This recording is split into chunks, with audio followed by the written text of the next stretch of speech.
네. 자, 이게 반도체 시장이 뜨겁고 삼성전자, SK하이닉스 뜨겁다라는 말씀을 드렸는데, 근데 문제는 삼성전자 파업 이슈인 것 같아요. 네, 이것도 큽니다. 지난주 삼성전자 네. 노조에 이제 평택 공장 대규모 이제 장애 집회가 있었고, 맞아요. 이후에 삼성전자의 총파업 또 성과급 이슈를 둘러싼 논란이 좀 계속 이어지고 있는데, 노조에서는 이재용 회장 집 앞에서 집회를 갖기로 했다. 어떻습니까? 노조 어떤 생각, 계획을 가지고 있는 거예요? 주말에 이제 그게 얘기가 나왔고 저희가 이제 네. 지난주 방송 과정에 잠깐 이거 좀 더 말씀을 지금 화면에 나옵니다만 아하. 평택에서 이제 23일 목요일 날 그 집회가 있었어요. 그리고 예. 금요일 날 또 이제 여러 가지 회견 나오면서 다음 달 21일부터 6월 7일까지 지금 총파업을 하겠다고 예고가 돼 있는 상태입니다. 네. 그리고 5월 다음 달 21일 날 당일 날 총파업 아마 이제 회견 형식인 것 같아요. 지금 말 들어보니까 회견 형식을 빌어서 이재용 저기 용산에 있는 이태원에 있는 이재용 회장 집 앞에서 하겠다고 집회 신고를 했습니다. 네. 지금 참여인은 한 50여 명 정도라고 했는데 어떻게 될지 모르겠고요. 음흠. 여하튼 이재용 회장 집 앞에서 집회 신고를 했다는 얘기고 거기에서 이제 과거에도 한 번 한 적이 있습니다. 삼성 물론 지금 현재 초기업 노조 이 삼성전자 노조가 아니고 다른 삼성전자에 지금 여러 가지 세 개 그 노조 단체가 있지만 네. 과거에 전삼노라고 그 노조도 이재용 회장 앞에서 이재용 회장 집 앞에서 기자회견 한 적이 있어요. 저도 그때 한번 간 적이 있었는데 네. 이번에도 아마 그런 비슷한 형식의 그 기자회견이 될 가능성이 높고 무슨 뭐 집회를 한다는 거 아닌가 하고 기자회견 하는 것 같습니다. 기자회견. 네. 그리고 그때 평택에 이제 저 화면 나오는 거 보셨습니다만 생각보다 굉장히 많은 직원들이 저 집회에 참여를 했습니다. 그렇더라고요. 4만 명 정도 나왔다고 하는데요. 4만 명이면 사실상 그 DS 부문의 50% 이상 그리고 조합원이 한 7만 명 중에 그 절반 이상이 지금 다 나온 거거든요. 네. 그러면 사실 되게 많습니다. 많았고요. 네. 그 언론들이 주목한 이유도 생각보다 되게 많이 모였다. 그리고 이날 저희 지금 그 최승호 위원장이 뭐 그 얘기도 했습니다만 저도 저번에 좀 말씀을 드렸습니다. 전반적인 그 발언 내용이나 이 내용들이 과거처럼 어떤 정치적이고 굉장히 과격한 어떤 그런 발언보다는 적극적으로 지금 조합원들이나 구성원들 직원들이 무엇을 요구하는지 투명성을 되게 강조를 많이 했거든요. 투명하게 그런 어떤 보상 체계를 투명하게 하자는 거. 그리고 현재와 같은 보상 체계를 좀 더 직원들에게 좀 더 명확하게 알려달라는 그런 측면이 있고 네. 그리고 그 과정에서의 참여 이런 부분들을 좀 적극적으로 얘기한 것 같고요.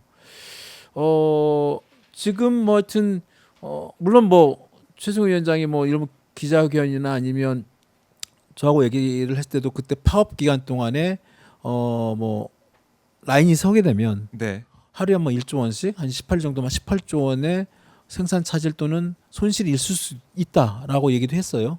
이제 그건 이제 순수하게 이제 어떤 계산적인 방법이고 그것이 이제 일부 보수 언론이나 이런 쪽 다른 쪽 봤을 때는 사실상 협박이다 뭐 전자 반도체 라인을 설계함으로써 삼성전자 내지는 어떤 국가 경제 사실상 협박을 한 거다 다름없다 막 이렇게 뭐 얘기하는 측면도 있는데 그건 이제 가정이고 네. 그리고 또 아직 벌어지지 않은 지금 총파업을 했을 경우에 최악의 상황을 가정했을 때 얘기인데 그렇게 가면 안 되겠죠. 그렇게 가서는 안 될 것 같고 그건 아마 노조나 회사나 그다음에 또 그 관련된 여러 가지 이해 당사자들도 아마 주주도 마찬가지일 거고요. 네. 그래요. 그러니까 지금 특히 이제 주주 말씀하셨지만 많이 이제 걱정하고 계시죠. 그러니까 삼성전자 파업에 대한 파급 효과를 두고 학계에서도 관련 연구와 발표가 있었다고 제가 들었는데 네. 어떤 우려가 좀 나오고 있습니까? 그 안민 정책 포럼이라고 네. 옛날에 그 민간 어떤 연구 단체에서 이제 포럼 이제 주제 세미나 한번 한 적이 있어요. 지난주에 했다고 합니다. 그래서 이제 그게 이제 그 포럼에 이제 발표를 하셨던 송헌재 서울 10대 경제학과 교수가 이제 그 내용을 발표를 했어요. 네. 발표를 해가지고 제가 이제 그거 한번 자료도 제가 그 발표 내용을 가지고 한번 슬라이드를 만들어봤는데 예. 그 슬라이드 전체 내용을 이거 아닙니다. 그럼 이따 피해 지원금 1차 선정 그거고요. 예.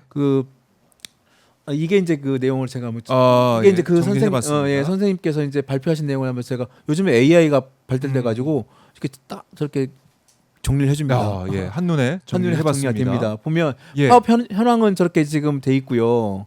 파업 현황은 뭐 지금 6만 6천 명 총파업 예고돼 있고 이 교수께서 이제 주목한 부분은 근데 언론들이 이제 이 교수의 발표 내용을 보도가 많이 나왔어요. 핵심을 주제를 어떻게 많이 뽑았냐면 네.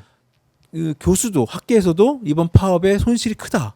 그래서 그 손실 규모에만 굉장히 초점을 맞춘 규모가 네. 어느 정도입니까? 아까 말씀 18조 원 지금 18조 원. 당장에 가시적 병해가지고 예. 평택 공장 생산의 절반 수준이 타격을 입을 것이고 아하. 1분당 수십억 원 하루에 한 1조 원 장기화 최대 10조 원 이상의 손실이 예상된다는 게 이제 그 교수의 그 발표 내용 중에 있었는데 네. 이거는 어떻게 보면 눈에 보이는 그동안 그렇습니다. 네. 그리고 그동안에 그 노조에서도 얘기한 것과 비슷합니다. 음. 근데 제가 이 그 리포트를 한번 쭉 봤어요. 이번에 이분이 그 발표한 자료를 제가 또 다운 받아가지고 다시 읽어봤는데 네. 이분이 얘기하는 그런 해결 방법에 대한 해법이 제대로 보도가 안 됐습니다. 그리고 저는 이 해법이라 이런 데도 더 해법. 중요한 것 같은데 일단 보이지 않는 비용 중에서 이번에 만약 이런 파업이 일어날 경우에 네. 저런 어떤 신뢰 자산이 뭐 당연히 하죠. 당연히 회사와 조합 내지는 조합원 또는 그 직원과의 그런 신뢰관계가 당연히 떨어질 것이고 그런 고객사와의. 또 고객사와의 또 그런 또 신뢰관계 떨어질 것이고 네. 그럼 고객 이탈 높고 그다음에 그런 기회 비용 내부 갈등이나 R&D 뭐 내부 투자 그다음에 투자 지연 이런 것들 당연히 일어날 수 있고 그러니까 경제학자로서 보이지 않는 이런 그런 순수한 어떤 돈 이외에 보이지 않는 저런 비용들의 타격이 있을 것이다라는 게 이제 그 교수님의 주장이에요. 근데 네. 저런 비용은 오케이 뭐 당연히 그럴 수 있는데 그래서 어떻게 해결할 것이냐. 네. 해결할 수 있는 방법 중 6가지를 중에 제가 의미 있다고 보는 게 저 성과급 산정 기준의 객관화, 정례화 저거 중요합니다. 그러니까 지금 객관화 정례. 회사에서 내놓는 여러 가지 방법 중에 저런 부분들이 지금 아직 명확하지 않아요. 성과 기준이 정확하게 객관화돼 있지 않다. 뭐 10%를 뭐 준다 뭐 이렇게 되는 거 아니에요? 그렇습니다. 지금은? 준다고 돼 있는데 예. 그것이 얼마만큼 공정하고 투명하게 돼 있느냐. 저게 지금 보면 독립중재검증위원회 이런 거 있잖아요. 네. 노사 외부 전문가 3자위원회로 검증, 쉽게 말하면 성과급을 제대로 투명하게 어떤 이익이나 이런 배분을 검증하자고 얘기하는 거 있어요. 그런 부분들도 있고, 그다음에 노사 공동 투자위원회 운영 이런 부분들도 호황기에는 네. 잘 될 때는 이익을 서로 나누고 또 적립도 하고, 그다음에 또 이게 사이클 힘들 때는 그 적립된 금액을 다시 투자나 이익에 공유하는 저는 저런 부분들 그리고 뭐 신속 조정 절차 그다음에 공급망의 연속적 경영 뭐 이런 수입 같은 거 이런 저런 해결 방법들을 언론이 보도를 잘 안 하는데 네. 저런 부분들을 아마 좀 더 적극적으로 회사는 앞으로 있을 노사 간의 협상 테이블에 좀 올려서 네. 논의를 해보면 어떨까라는 생각이 많이 듭니다. 그래요. 자, 이게 이제 당장 노사가 합의를 못하고 파업까지 가게 되면 이제 언급해드린 뭐 신뢰자산의 소멸이나 영구적 시장 상실, 기회비용 상실, 인적 자본 손상, 국가 브랜드 훼손 이런 심각한 손실이 우려가 된다. 보이지 않는 비용이라고 이제 경제학계에서도 뭐 볼 수 있고요. 이러면은 삼성전자 입장에서는 앞으로 지금 반도체 시장이 경쟁이 더 격렬해지고 있는 그런 상황인데 맞아요. 이걸 좀 놓칠 수 있는 게 아니냐 이런 우려. 또 주주들 입장에서도 그러면 이제 주가가 하락을 하면서 내가 이제 마음 먹고 투자를 시작했는데 너 어떻게 하라고 이런 말씀을 하실 것 같기도 하고. 맞아요. 참 중요한 시점이에요 지금. 맞습니다. 예. 그러니까 이번에 삼성전자 파업이 아직 이제 확정되지는 않고 예정돼 있지만 이번에 이 그 회사와 직원들 간 이런 호황기 때 이런 이익을 어떻게 나누고 어떻게 공유하고 어떻게 이걸 조정해서 네. 향후에 그 회사의 경쟁력을 좀 더 높이는 방향으로. 왜냐하면 직원들이 결국은 그 회사의 어떤 자산이기도 하고 또 회사 제품의 경쟁력이기도 하고 삼성전자의 경쟁력이 결국은 국가 경제에 미치는 영향이 크기 때문에 국가 경제 경쟁력이기도 하거든요. 네. 그러니까 이런 부분들을 아마 회사도 모르지는 않을 거예요. 제가 회사 쪽에 취재를 해보면 잘 알고 있다고 알고 합니다. 있겠죠. 네, 잘 알고 있고 여러 여러 가지 사람들 인재들 다 떠나면 어떡해요? 맞습니다. 지금 그러니까 여러 가지 방안을 고민 중이라고 해요. 그래서 예. 물론 이제 법적 대응도 지금 했잖아요. 그 가처분 신청도 지금 법원에 내놨고, 그러니까 법적인 대응은 법적인 대응대로 가고돼 그런 어떤 직원들의 어떤 그런 상대적 박탈감 또는 네. 또 삼성전자 안에서도 이번 주에 이제 그런 삼성전자 구체적인 어떤 그 저번에 뭐 57조 2천억에 대한 그 실적 1분기 실적 발표 그 예정치 전망치를 내놨잖아요. 이번 주에 이제 구체적인 내용이 나옵니다. 각 분야별 부분별. 그러면 지금 DS 부분 지금 이게 지금 반도체 부분 중에서도 메모리 반도체가 거의 90%예요. 그 반도체 부분에서 파운드리 부분이 있고 네. 시스템 반도체 부분이 또 있어요. 이쪽 부분들은 또 적자예요. 그렇네요. 그리고 또 이 부분 외에 DX 부분이라고 예. 핸드폰 만들고 가전사업부 이쪽도 지금 적자 구조종이 있어요. 그렇네요. 그러다 보니까 메모리만. 메모리직에 있는 직원들이 네. 되게 많긴 합니다. 제일 많지만 그리고 여기서 90%의 수익이 났어요. 음. 그래서 57조 2천억에 대한 이 이익 부분 그리고 향후에 네. 올해 안에 한 300조 가까운 이익에 대한 어떤 이 전반적인 이익 성과를 어떻게 배분하고 조정하느냐에 따라서 이 직원들 이 회사 안에서의 직원들의 그런 어떤 그런 박탈감 네. 그리고 또 여기에 또 하청업체들도 있습니다. 아. 하청업체들 이제 노란봉투법 이후에 이제 이따 참 말씀드리겠지만 하청업체들도 상대적으로 네.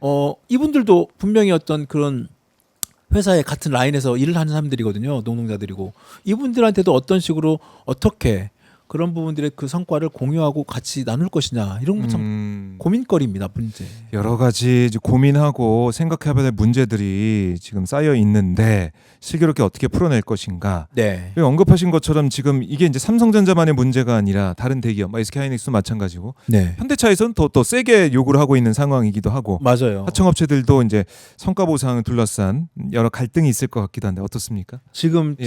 저 화면에 이것도 이제 AI 제가 그 답변을 가지고 이렇게 만들어주더라고. 이렇게 해서 좀 만들어줘. 그랬더니 이렇게 잘 정리가 됐던데 네. 이거 한번 화면에 잡혀 보시면 하나에 다 정리가 되어 있습니다. 또 삼성전자 노조 요구하는 아까 제가 말씀드린 것처럼 저희 이미 저렇게 정리가 돼 있고 네. 그 외에 지금 삼성전자 노조가 영업이익의 15%, 그다음 현대차 노조가 지금 순이익의 30%입니다. 이건 순이익이에요. 영업이익이 아니고. 어떤 차이가 있습니까? 영업이익은 말 그대로 이제 그 매출에 대한 어떤 매출 규모에 대한 그 이익을 나누는 영업이익이지만 예. 순이익은 세금을 다 뺍니다. 또 아. 단기 순이익이 아주 세금 회사가 내는 비용, 예. 그다음 회사가 내는 그 법인세, 그다음 회사가 내는 비용을 다 빼고 나머지 네. 순이익이에요. 그 순이익이면 아무래도 영업이익 규모보다 순이익은 더 줄어들겠죠. 그래서 현대차 노조는 그럼 영업이익 말고 그럼 우리는 순이익에 대한 30%를 달라라고 요구를 하는 겁니다. 퍼센티지 높이면서. 그렇습니다. 그러니까 30%. 어떻게 보면 금액의 어떤 절대적인 금액으로 따지면 삼성전자 노조의 영업이익 15%가 좀 더 커 보이지만 정말 알짜로 보면 순이익의 30% 요구가 더 클 수도 있습니다. 왜냐하면 다 제외한 다음에 진짜 알짜 이익에 대한 30%를 요구하는 거니까 그런데. 더 이제 회사 쪽에서는 좀 더 민감할 수도 있고 그래서 네. 그 외에 SK하이닉스는 뭐 영업이익 10%니까 뭐 그건 이미 다 아시는 부분들이고 6억 얘기 나오더라고요. 6억이 지금 6억이 넘게 예. 나오고 있고 성과급이 6억. 그렇습니다. 예. 그래서 이런 부분들이 지금 이런 어떤 주요 대기업이었던 이런 성과급 부분들에 미치는 영향이 다 아래쪽에 또 다른 기업들 그리고 아까 말씀드린 하청업체, 협력업체 특히 현대차 노조도 현대자동차도 1밴더, 2밴더, 3밴더, 1차, 2차, 3차 그 하청업체가 엄청나게 많지 않습니까? 네. 후방 효과가 크고 그 자동차 연결돼 있는 그런 뭐 제2하청 뭐 그 또 노란봉투법 시행 이후에 이제 원청에 대한 어떤 실질적인 어떤 그런 그 강도에 따라서 하청업체, 하청 노동자들의 어떤 원청에 대한 그런 교섭 요구, 그다음에 그런 이익 요구 이런 네. 요구들도 커질 가능성이 높아요. 아하. 그러면 이제 이걸 어떻게 할 것이냐? 지금 대기업 노조가 이런 여러 가지 그 성과급 요구를 하고 있을 때 그러면 하청업체나 협력업체 노동조합도 야 그러면 이제 원청에 그렇게 나눠 가지고 우리한테도 좀 줘야 되는 거 아니냐라고 얘기할 수 있지 않겠습니까? 네. 이런 부분들이 이제 지금 반도체와 자동차 이런 특정 부분의 이런 그 호황의 이런 부분들이 다른 어떤 이제 산업 분야, 다른 산업 분야에 또 영향을 미칠 수도 있고 네. 이게 이제 산업계 전반에 이런 이번에 그 성과급 논란 또는 성과급 이익법 공유 이런 부분들이 이번에 아마 전반적으로 산업계 전반 이런 그 어떻게 보면 우리 산업 전반의 그 경쟁력을 다시 한번 고민할 수 있는 어떤 그런 내용들이 예. 되지 않을까. 삼성전자 이제 파업 이슈로 끝나는 게 아니라 네. 성과급 문제가 전 이제 산업 전반으로 이제 퍼지고 있다 이렇게 볼 수도 있겠고 맞습니다. 성과급 이 치킨 게임 고착화 우려가 된다. 그래서 지금 제가 밑에도 지금 정리가 된 게 예.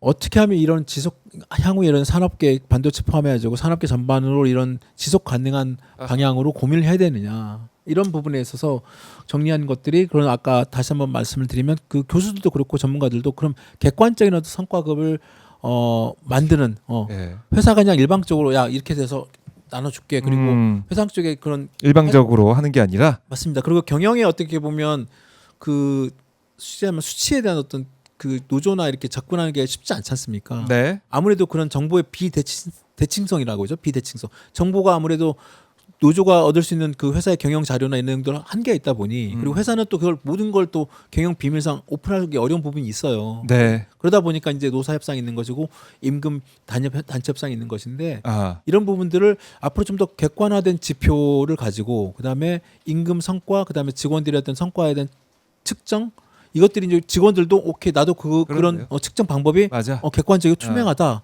그럼 내가 받아들이겠다. 네. 서로 간의 그런 신뢰관계가 좀 더 명확하게 만들어져야 된다는 그런 음. 고민거리를 많이 던져주는 이슈가 아닌가 생각이 됩니다. 그렇네요. 이걸 계속 고민을 해봐야 되고 합의점을 만들어내야 된다. 이렇게 정리를 해보고요. 네. 자, 그리고 오늘부터 지난번 이제 국회를 통과한 전쟁 추경이 본격적으로 집행이 되는데, 자, 어떻게 받을 수 있는지 이것도 궁금하고 어떻습니까? 오늘부터 네. 이제 지급이 됩니다. 일단 그것도 투표로 한번 딱 정리해야 되는데 이거 한번 보시면 됩니다. 이거 하나로 딱 정리가 돼요. 네. 오늘부터 5월 8일까지 1차 신청 기간이 있고요. 일단은 국민기초생활보장급여 수급자하고 차상위 계층 한 번만 가고 이분들이 먼저 이제 신청을 하실 수 있고요. 오늘이 이제 27일 월요일이니까 이제 신청 주 요일제 출생 연도 끝자리에 따라서 16, 내일은 27. 그래서 이번 주 안에 보통 이제 이분들이 이제 하시고 5월 8일 이후에는 이제 일반적인 분들을 이제 받을 수 있게끔 되어 있습니다. 55만 원, 45만 원 받을 수 있으시고요. 네. 이제 신용카드 기본적으로 자기 신용카드 갖고 계시면 그 신용카드 다 연결돼서 그쪽으로 돈이 들어오고 아니면 그쪽 쓰시는 것들이 아마 나중에 차감돼서 될 것 같고 아마 지난번에 한번 작년에 저희가 한번 민생지원금 받은 적 있지 않습니까? 네. 그런 방식으로 아마 될 것 같고 그리고 이제 지역사랑 상품권 선불카드 이런 건 직접 주민등록증 저기 은면동 사무소 가서 하시면 직접 신청하시고 다음날 받을 수 있습니다. 네. 보통 이제 사용 방법은 8월 30일까지 오늘 받으시고 5, 6, 7, 8 한 4개월 동안 4개월 동안 지역에서 네. 지금 뭐 일부 또 큰 매장 있지 않습니까? 뭐 프랜차이즈 큰 매장들 그런들 빼고 자영업자, 소상공인들 그리고 그다음에 또 그 앱 있지 않습니까? 네. 그 앱에 그 큰 앱 말고 그다음에 그 운영하는 것들 그런 중심으로 사용하시면 될 것 같고요. 그 외에 이제 5월 8일 이후에 또 일반 분들한테도 이제 지급이 되니까 그런 분들 또 신청해서 받으시면 됩니다. 네, 그래요. 고유가 피해지원금 1차 신청 시작이 됐다. 오늘 이제 시작이 돼 있습니다. 꼭 받으셔야 됩니다. 네, 그럼요. 네. 받고 이 위기를 이겨내야겠습니다. 그리고 눈에 띄는 뉴스가 이제 앞으로 공문서에서 HWP 네. 한글 첨부 파일이 퇴출될 수도 있다. 이거 왜 그런 건가요? 이게 이제 그 아래 한글 우리 저희 파일 쓰잖아요. 그리고 이제 그다음에 이제 많이 워드 파일로 아래 한글 그다음에 쓰고 있는데 네. 좀 이제 좀 그 AI 그 프로그램이 있다 보니까 AI 프로그램을 통해서 이제 그 파일을 갖다 이제 업로드를 하잖아요. 올려놓고 이제 그걸 분석해 달라 뭐 이런 점을 하는데 HWP 파일이 이게 읽히지가 않다는 겁니다.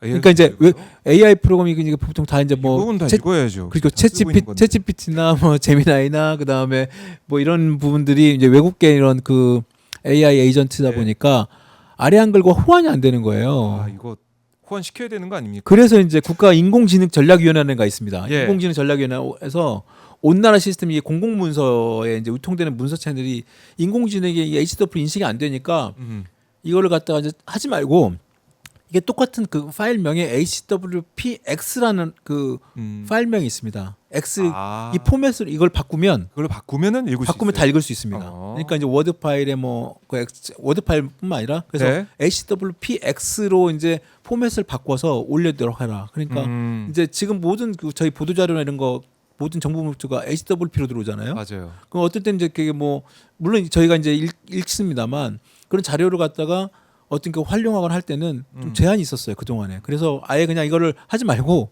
HWPX로 쓰거나 아니면 이제 PDF 파일로 PDF 파일로 올리거나 이제 뭐 MS 워드는 이제 외국 그 마이크로소프트 거니까 그래서 이제 보통 일반 민간 기업들 사기업들의 보도 자료는 MS 워드 파일로 많이 오는 경우도 있고 HWP 잘 활용 안 되는 거니까 아니면 PDF로 오는 경우도 많고 그래서 요즘은 이제 공공기관 정부 보도 자료도 HWP가 많습니다만 HWP 플러스 PDF 그다음에 또는 HWP PX 이걸 써라. 아예 그냥 정부 국가지능이 전략위원회에서 이제 HWP에 대한 첨부 파일이 이제 사라질 수도 있겠다. AI가 못 읽으니까 퇴출시키겠다. AI 시대가 별의별 거 다 바꾸고 있습니다. 그렇습니다. 네, AI 시대.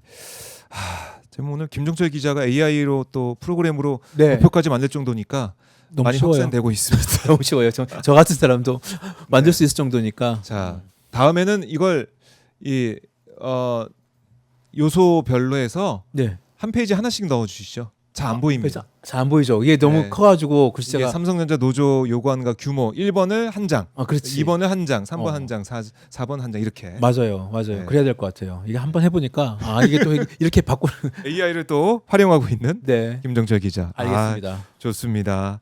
내일도 기대를 해보죠. 어떤 도표가 등장하게 될지 기대해 보겠습니다. 알겠습니다. 기자님.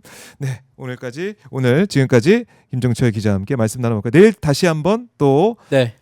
경제 현안, 또 시장 상황 분석해보는 시간을 갖도록 하죠. 김 기자 말씀 잘 들었습니다. 네, 감사합니다. 감사합니다.